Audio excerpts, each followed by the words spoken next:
السلام عليكم ورحمة الله وبركاته. مساء الفل، مساء العسل. لك أن تتخيل يا عزيزي إن أنت يجي لك يوم كده من الأيام وتعيش داخل قبيلة بتشرب اللبن مع الدم. أنا بشرب سعود، كلمتين في حكاية. بص يا برنس، مش هاخدك بعيد، هاخدك كده قريب من مصر كده، دولة أثيوبيا معروفة بالحبشة، معروف إن هي دولة أفريقية، طبعا دي كل عارفها، طبعا مش جبت أنا جديد يعني. المهم اثيوبيا معروفه ان هي بحدها من الشمال جيبوتي واريتريا، من الجنوب كينيا، من الشرق الصومال، من الغرب جنوب السودان او السودان. المشكله مش في موضوعنا، هي انت بتلخبطنا ليه يا عم انت؟ المشكله مش في هي كده، المشكله ان اثيوبيا دي فيها حوالي 128 قبيله، 128 قبيله وحوالي 109 مليون نسمه. برضه مش مشكلتنا، امال مشكلتنا ايه؟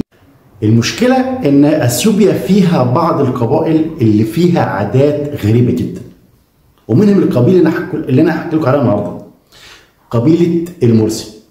قبيلة المرسي دي أحد القبائل الأصلية والتقليدية الموجودة في أثيوبيا. برضه إيه المشكلة في كده يعني؟ خلص.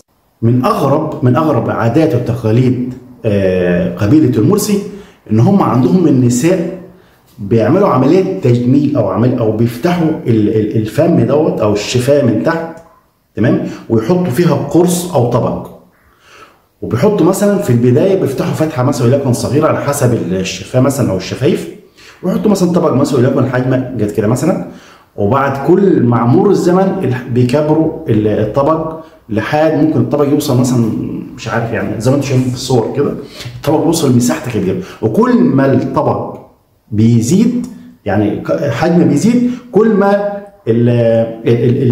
النساء او البنت دي او الفتاه دي تعتبر من اجمل بنات القريه او قصدي القبيله او اجمل فتاه القبيله.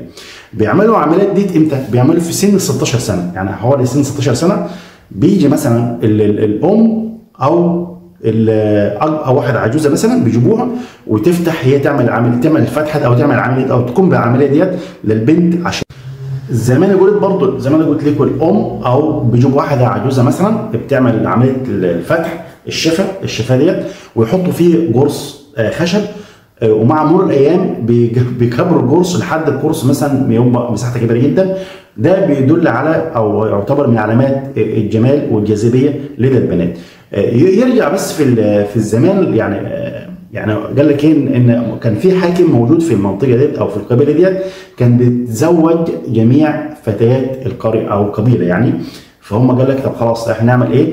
نعمل قرص زي كده بحيث مثلا نبعد عيون الحاكم او نبعد عيون الناس دي عن البنات ايه اللي هم دول. وبرضه يقال ان هم عشان موضوع العبوديه ايام زمان. حاليا في دراسات او قصدي حاليا في احتمال كبير ان هم يلغوا العادات التقليديه، وبداوا حاليا تدريجيا بس بيلبسوا القرص دوت اثناء مثلا لما تكون مثلا الزوجه رايحه مثلا تقدم مثلا الطعام او تعمل طعام لزوجها، او في اثناء الاستحمام يعني من علامات الجمال عندهم لحد دلوقتي، وما زال لهذه اللحظه موجود الحوار ده موجود، بس بدا يقل شويه عن ايام زمان. والغريب في كده برضو ان هم القبيله ديت من اغرب عاداتهم ان هم الصبح هم كان الاول في قديم الزمان بيعتمدوا على النباتات والخضروات، حاليا هم بداوا يعتمدوا على الابقار. بيعملوا ايه؟ بيجيبوا الدم بتاع الابقار مع الحليب يخلطوه ويشربوه كل يوم الصبح. هم بيعتقدوا ان ده رمز القوه عندهم فين؟